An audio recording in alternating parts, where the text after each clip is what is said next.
deposit directly into your bank account. You can decide if you want to absorb the credit card fees or you want to pass it on.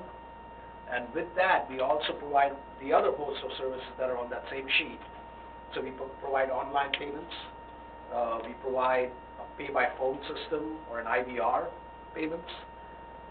And those are all included with the price of the kiosk. So depending on whether you want to do one department or multiple departments with utilities and courts, that kiosk costs somewhere between $30,000 to $37,000. That's a one-time purchase. Think of a kiosk as being your 24/7 cashier that's sitting there and taking payments for you. Like I said, it's a convenience, and the only other annual cost is a 20% annual maintenance fee for that kiosk. So it turns out to be somewhere around $6,000 to $6,500. And that's it. But it works for you 24/7. It helps optimize the efficiency of the city, because now you can have your folks focus on other things other than, because a lot of people are going to use that convenience to come and pay at that kiosk. So any questions from anybody on the kiosk? How will this transfer in our computer system to show bills were paid? So we integrate with your billing software. So when somebody shows up to that kiosk, they put in their account number. If they don't have their account number, then they can look up their balance, even with whatever other data you might have in the computer for them. And it shows them the balance. They can pay it, and then we create a payment file that gets imported into your software. So it works with Encode? Yes. In fact, more than 50% of our customers have Encode because Encode is so popular, but they use our services. Paul? What? Blend? Yeah, it'll integrate in where these girls don't have to enter in the payments manually. Trying to make sure we don't have them. Pull a report, close it, it's done. Yeah. Well, that's the power of all of these solutions.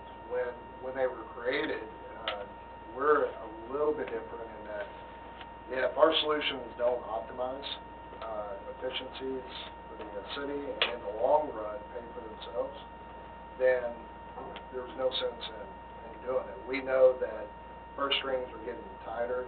The effects of SB2 and a lot of other unfunded mandates that have come out of Austin has made it real tough. So the value with this is not just from an optimization and the factor of reclaiming those man hours lost, but also the safety feature. Because when you do install it, say in a window or a wall, all of the access is from the backside.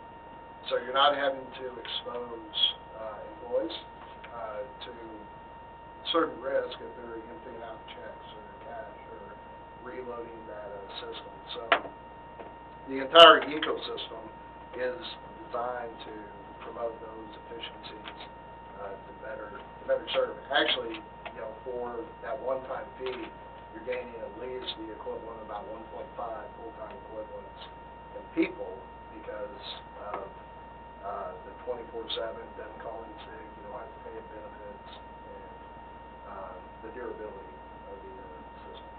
So this will work with the water and court, or we can just do one right now and then bring in the other one later? Is there an additional cost if we wait to do courts, if we decide to move forward with this and do water?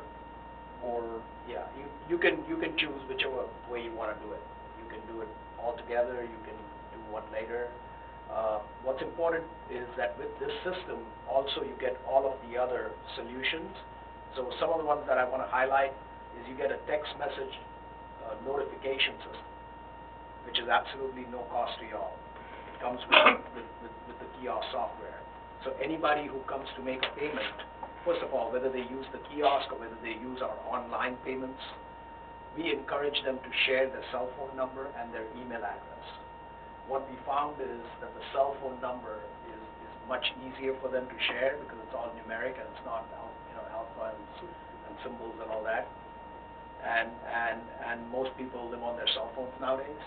So what happens is when your bills go out, it texts them a link in that text message, which when they click, it takes them straight into their account. They don't even have to log in, or they don't have to know their account number because it's already matched by our system. and then they can simply click it and pay it. There's a feature on there that even allows them to say, remind me later, and they can say, remind me in 5 days, because maybe they're getting a paycheck in the next couple, next week or something. So that's one feature that you get, which is for utilities. For courts, this is a feature that has really helped a lot of cities, like Denton, Carrollton, Farmers Branch, Brownsville, San Antonio just went live with this system. It works with every city of any size, and that is anybody who gets a ticket in the city of River Oaks, the next day from the Encode software, we pull the data and we send them a text message with a link in it. So it's a completely interactive version of the ticket that they got. And then every week we send those reminders. By the way, I failed to mention that even the utility payments works the same way. So every week they get a reminder, only those who didn't pay. Now imagine that they're on a cutoff list and that message changes a little. It says you could be cut off in 24 hours. A lot of people appreciate that because life gets in the way and you forget. Same thing happens with citations. When they get that text message and they're able to plead guilty, no contest, not guilty, sign up for driver safety, actually take a picture of their driver's license, insurance card, sign the affidavit on their phone, and send it to you so that the court can approve it or reject it after looking at it. These features have increased court payments and compliance by 80%. So that's a big one that cities love, is because it helps the people too, because it helps you from getting into trouble, forgetting about a citation. So are cell phone numbers usually collected when you get a ticket? I haven't had a ticket in a while. So it's on. We've been asking for contact information for decades. Now, obviously, they have a choice. They can provide it or choose not. I would think they would. Chief, what, do they normally provide it or not? They do? Okay. Stats are about 85% Wow. of people will provide a number. Now, might you have some folks that just won't? Well, yeah. And then we deal with them the old school way. Right. They don't take care of the citation.